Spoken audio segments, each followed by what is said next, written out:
शीतकाल में बर्फबारी कम होने से बद्रीनाथ धाम में भी 1 फीट से कम बर्फ नजर आ रही है। मौसम शुष्क बना रहा तो यह बर्फ भी जल्द पिघल जाएगी। बद्रीनाथ धाम में शीतकाल में हुई बर्फबारी के चलते प्रधानमंत्री नरेंद्र मोदी के ड्रीम प्रोजेक्ट बद्रीनाथ महायोजना का काम रुक गया था। भारी बर्फबारी और कड़ाके की ठंड पड़ने के कारण जनवरी के प्रथम सप्ताह में ही यहां काम कर रहे 500 से अधिक श्रमिक और निर्माणदायी कंपनियों के अधिकारी कर्मचारी लौट आए थे। कम बर्फबारी होने के कारण लोक निर्माण विभाग ड्रीम प्रोजेक्ट का काम मार्च के दूसरे महीने में शुरू कर सकता है। उत्तर भारत में पड़ रही ठंड के बीच कल एक नया वेस्टर्न डिस्टर्बेंस दस्तक देने जा रहा है। इसकी वजह से 3 दिनों तक बारिश का अलर्ट है। दिल्ली, यूपी समेत उत्तर भारत के कई राज्यों में बारिश होगी। मौसम विभाग ने बताया है कि पहाड़ी राज्यों और उससे सटे कुछ मैदानी राज्यों में 3, 4 और 5 फरवरी को बारिश होने जा रही है। इसके अलावा उत्तर पश्चिम भारत में अगले 2 दिनों तक घने से बहुत घना कोहरा देखने को मिलेगा।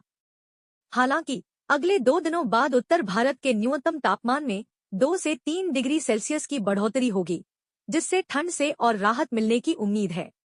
कड़ाके की सर्दी के बीच राहत लोगों के लिए गुड न्यूज जैसा है। पंजाब और हरियाणा में ठंड का प्रकोप जारी है। दोनों राज्यों में कुछ स्थानों पर बारिश हुई।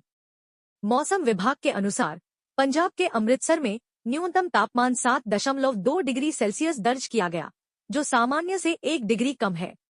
लुधियाना में न्यूनतम तापमान 7.8 डिग्री सेल्सियस दर्ज किया गया, जो सामान्य से 1 डिग्री अधिक था।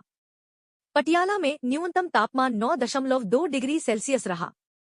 पठानकोट में न्यूनतम तापमान 6.5 डिग्री सेल्सियस, फरीदकोट में 6 डिग्री सेल्सियस, गुरदासपुर में 5.7 डिग्री सेल्सियस और बठिंडा में 5.6 डिग्री सेल्सियस दर्ज किया गया। दोनों राज्यों की संयुक्त राजधानी चंडीगढ़ में न्यूनतम तापमान 10.6 डिग्री सेल्सियस दर्ज किया गया, जो सामान्य से 3 डिग्री अधिक है। मौसम विभाग ने बताया कि हरियाणा में अंबाला का न्यूनतम तापमान 10 डिग्री सेल्सियस रहा। सिरसा में न्यूनतम तापमान 12.8 डिग्री सेल्सियस, रोहतक में 10.4 डिग्री सेल्सियस, करनाल में 10 डिग्री, हिसार में 9.7 डिग्री और भिवानी में 9.5 डिग्री सेल्सियस तापमान दर्ज किया गया।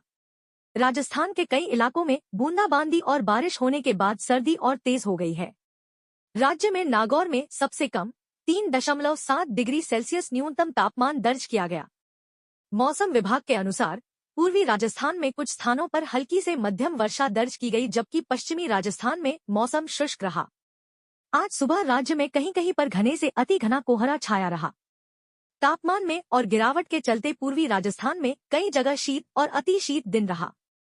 मौसम विभाग के अनुसार राज्य के अधिकतर भागों में आगामी 4 से 5 दिन मौसम शुष्क रहेगा। कोटा, अजमेर, जयपुर, भरतपुर, बीकानेर संभाग के कुछ भागों में आगामी 2 से 3 दिन घना कोहरा छाने की संभावना है। कोहरे के प्रभाव से आगामी 2 दिन कहीं कहीं अधिकतम तापमान सामान्य से 2 से 4 डिग्री नीचे जाने की संभावना है। राज्य में 2 फरवरी के आसपास एक और नया पश्चिमी विक्षोभ सक्रिय होने की संभावना है। लोगों को आवाजाही में दिक्कतों का सामना करना पड़ रहा है। नई दिल्ली में सुबह के समय ज्यादातर इलाकों में धुंध भी देखी गई। मौसम विभाग ने शुक्रवार को आंशिक रूप से यहां बादल छाए रहने का अनुमान जताया है। दिल्ली में गुरुवार को बारिश के बाद आसमान साफ रहा और न्यूनतम तापमान 10.3 डिग्री सेल्सियस दर्ज किया गया, जो सामान्य से 2.7 डिग्री अधिक है। आईएमडी के अनुसार दिल्ली के सफदरजंग स्थित प्राथमिक मौसम केंद्र ने 3.7 मिमी वर्षा दर्ज की।